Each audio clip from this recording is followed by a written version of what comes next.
रुपए में खरीदते हैं आज, तो इस टमाटर की खेती करने वाले किसान को इसमें से सिर्फ 33 रुपए 50 पैसे मिलते हैं। 100 रुपए में से 33 रुपए 50 पैसे किसान को मिलते हैं। आड़ती और जो व्यापारी हैं यानी जो बिचौली हैं, उन्हें 21 रुपए 30 पैसे मिलते हैं। होलसेलर को 16 रुपए 10 पैसे मिलते हैं और जिस दुकान से आपने टमाटर खरीदा उस दुकानदार को 29 रुपए 10 पैसे मिलते हैं। ये 100 रुपए के टमाटर का एक ब्रेकअप मैं आज आपको दे रहा हूं और इसमें से देख लीजिए कि किसान को उस 100 रुपए में से सिर्फ 33.5 रुपए मिलते हैं और बाकी के जो पैसा है वो सब व्यापारी खा जाते हैं। इसका मतलब ये हुआ कि जिस किसान ने अपने खेतों में इस टमाटर को उगाया और दिन रात मेहनत की, उसे सिर्फ 33% हिस्सा मिल रहा है। 33 रुपए मिल रहे हैं 100 रुपए में से। लेकिन जिस आड़ती ने मंडियों में किसानों से उनकी फसल खरीदकर व्यापारियों को आगे बेचा, उसे सिर्फ ये काम करने के लिए 100 में से 21 रुपए मिले।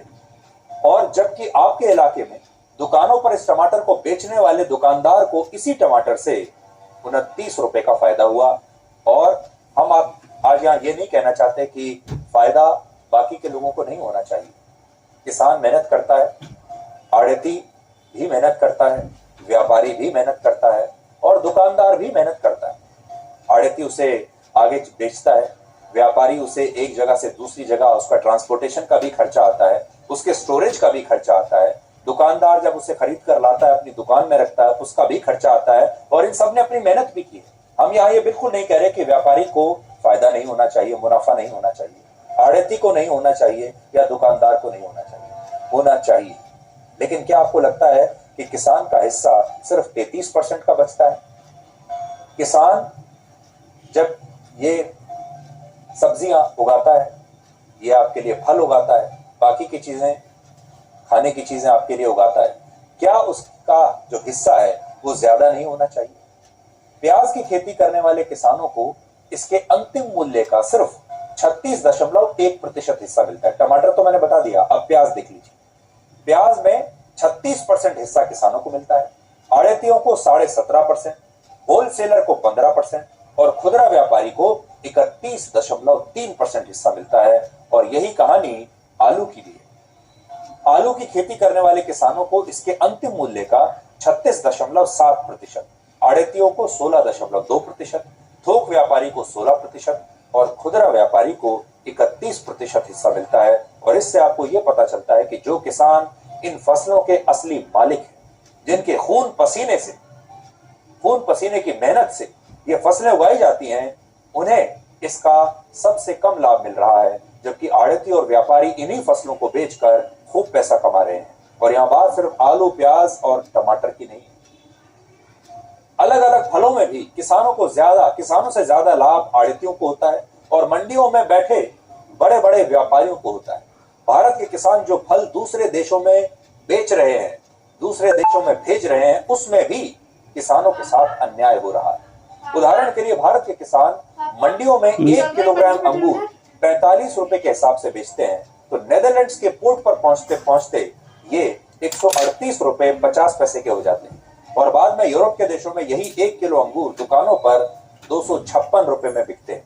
लेकिन भारत के किसान को इस अंगूर के लिए भी सिर्फ 45 रुपए मिलते हैं। इससे आप अंदाजा लगाइए कि भारत के किसानों के साथ कितना बड़ा अन्याय हो रहा है। और ये आज जो हम रिपोर्ट दिखा रहे हैं आपको, ये हम अपने देश के किसानों के लिए दिखा रहे हैं, किसानों के परिवारों के लिए दिखा रहे हैं। हम सिर्फ इतना कहना चाहते हैं, मुनाफा तो सबको ही कमाना चाहिए, क्योंकि सब लोग काम कर रहे हैं तो मुनाफे के लिए ही कर रहे हैं।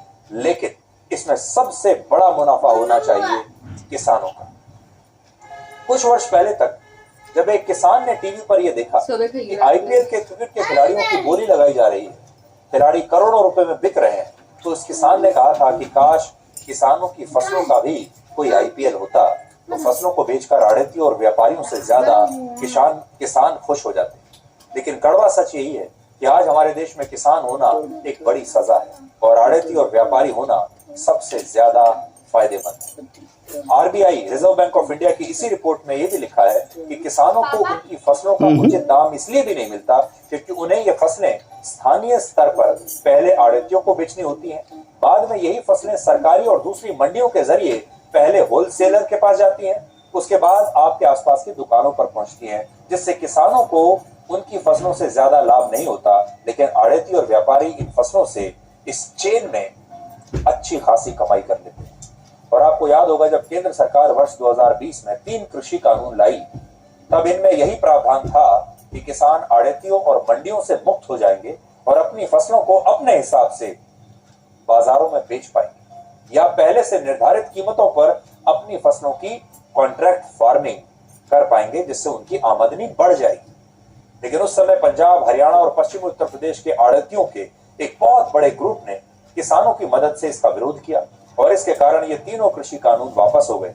लेकिन अब पता चल रहा है कि इन कानूनों के रद्द होने से आड़तियों को तो बहुत फायदा हुआ, लेकिन किसानों को आज भी उनकी फसल की सही कीमत नहीं मिल रही और सारा फायदा आड़ती और बड़े बड़े व्यापारियों को आज भी हो रहा है। तो हम कृषि प्रधान देश तो हैं, लेकिन हम आड़तियों के लिए हैं, व्यापारियों के लिए।